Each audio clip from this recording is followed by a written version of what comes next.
Welcome to NEET Chennai Maduravoyal. So இன்றைக்கான வீடியோவில் பார்க்க போகிறது last week tips.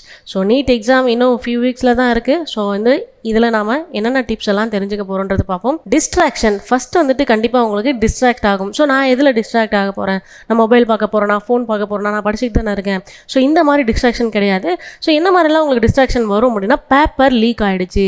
So paper leak ஆகிடுச்சு, கொஸ்டின் பேப்பர் லீக் ஆகிடுச்சு அப்படின்னா, ஸோ அப்போ எல்லோரும் படித்து எழுதிடுவாங்களா, நம்ம ஃபெயிலாக வருமா, நம்மளுக்கு இன்னும் அந்த பேப்பர் கிடைக்கலையே. ஸோ இந்த மாதிரி டிஸ்ட்ராக்ஷன் வரும். ஸோ பேப்பர் லீக் ஆகிறதுக்கான சான்சஸ் கிடையவே கிடையாது. ஸோ அதை நினச்சி நீங்கள் பயப்பட தேவையில்லை. அப்படி யாராவது பரப்புனாங்க அப்படின்னா, ஸோ நம்ம ஆல்ரெடி வீடியோ போட்டிருக்கோம். ஸோ அதில் நீங்கள் போயிட்டு கம்ப்ளைண்ட் பண்ணலாம். ஸோ அந்த மாதிரி பேப்பர் லீக் ஆகிறதுக்கான சான்சஸே உங்களுக்கு கிடையாது. ஸோ செகண்ட் ஒன்று பார்த்தீங்கன்னா, don't see all India rank R institute rank. So all India rank இப்போ ரிலீஸ் பண்ணுவாங்க. இல்லைனா ஏதாவது இன்ஸ்டியூட்டில் இந்த ஸ்டூடெண்ட்ஸ்க்குலாம் இந்த மாதிரி ரேங்க்ஸ் நீங்கள் ஏதாவது எக்ஸாம்ஸ் அட்டன் பண்ணியிருப்பீங்க, மார்க் டெஸ்ட் அட்டன் பண்ணியிருப்பீங்க. ஸோ அது மூலயமா ரேங்க் உங்களுக்கு ரிலீஸ் பண்ண சான்சஸ் இருக்குது. ஸோ அந்த மாதிரி ரேங்க்ஸை பார்த்து நம்ம எங்கேயோ கிடப்போம், அதில் பாதாளத்தில் கிடப்போம்.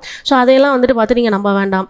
ஸோ நம்ம இவ்வளோ ரேங்க் எடுத்துருக்குமே, ஸோ அப்போ ப்ரீவியஸாக இவ்வளோ பேர் இவ்வளோ ரேங்க் எடுத்துருக்காங்களா, அப்போ நம்மளுக்கு நீட் சீட் கிடைக்காதா? ஸோ அப்படின்லாம் டிஸ்ட்ராக்ட் பண்ண வேணாம். அந்த ரிசல்ட் ஒரு ஒரிஜினல் ரிசல்ட் கிடையாது, ஒரு ஃபேக்கான டெம்பரரி ரிசல்ட் மட்டும்தான்.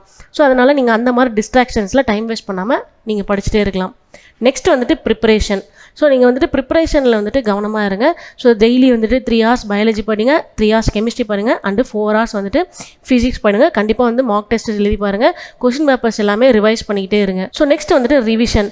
ஸோ ரெகுலராக ரிவிஷன் பண்ணிக்கிட்டே இருங்க. ஸோ நீங்கள் நடக்கிறீங்க, சாப்பிட்றீங்க அப்படின்னாலுமே ரிவைஸ் பண்ணிகிட்டே இருங்க. உங்கள் மைண்ட்ஸில் ஏதாவது ஒரு ஃபார்முலாஸ் அந்த மாதிரி வச்சுக்கிட்டே இருங்க. குயிக் ரிவிஷன் பண்ணிக்கிட்டே இருங்க. And try to avoid any conflict with any one. So யார் கூடயுமே மனஸ்தாபம் வச்சுக்காதீங்க, சண்டை போடாதீங்க, கோச்சிக்காதீங்க. ஸோ இதனால் நம்ம பிரெயின் ட்ரெயின் ஆகிறதுக்கான வாய்ப்புகள் இருக்குது. ஸோ நம்ம படித்தது எல்லாமே மறந்து போயிடும். ஸோ ரீகால் பண்ணுறதே கஷ்டமாக, நம்ம மைண்ட் டிஸ்ட்ராக்ட் ஆன வாய்ப்புகள் அதிகமாக இருக்குது. ஸோ காமாக இருங்க. ஸோ கொஞ்ச நாளைக்கு எந்த ப்ராப்ளமும் வேண்டாம். அண்ட் ஹெல்த்தியாக இருங்க. ஹெல்த் இஸ் வெல்த்துன்னு தானே சொல்லுவாங்க. ஸோ கண்டிப்பாக நீங்கள் ஹெல்த்தியாக இருக்கணும். ஸோ சம்மர் அப்படிங்கிறதுனால நிறைய தண்ணி குடிங்க. ஸோ ஃபைபர் ஃபுட்ஸ் எல்லாமே எடுத்துக்கோங்க. ஃப்ரூட்ஸ், வெஜிடபிள்ஸ் இதெல்லாமே அதிகமாக எடுத்துக்கோங்க. ஸோ உங்களுக்கு ஸ்டொமக்கில் எந்த ப்ராப்ளமும் வராது, ஹெல்த்தியாக இருப்பீங்க. அண்டு வாக் பண்ணுங்கள், இல்லை கொஞ்ச நேரம் ஒரு 10 minutes மெடிடேஷன் பண்ணுங்கள். ஸோ இந்த மாதிரி ரொம்ப ரிலாக்ஸாக காமாக இருங்க. இன்னும் ஒரு 1 week தான் இருக்குது. ஸோ இந்த மாதிரிலாம் பண்ணுறதுனால நம்மளால் ஈஸியாக காமாக எக்ஸாம்ஸை ஹேண்டில் பண்ண முடியும். எக்ஸாம் ஃபியர்லேருந்து நம்ம ஈஸியாக வெளியில் வர முடியும். ஸோ இந்த மாதிரி நீட் அப்டேட்ஸ் உங்களுக்கு ரெகுலராக வேணும்னா கொடுத்துருக்க நம்பருக்கு காண்டாக்ட் பண்ணுங்கள். அண்ட் நம்ம பார்த்தீங்கன்னா ரிப்பீட்டர்ஸும் கிராஷ் கோர்ஸும் கண்டக்ட் பண்ணிட்டு இருக்கோம். ஸோ இதுக்கான டீட்டெயில்ஸ் வேணும் அப்படின்னா இன்ஸ்டாகிராம் ஐடி கொடுத்துருக்கோம். நம்ம ஆஃபீஸ் மதுரவாயில் சேனலில் இருக்க வாட்ஸ்அப் நம்பர், மொபைல் நம்பர் எல்லாமே கொடுத்துருக்கோம். ஈஸியாக காண்டாக்ட் பண்ண முடியும்.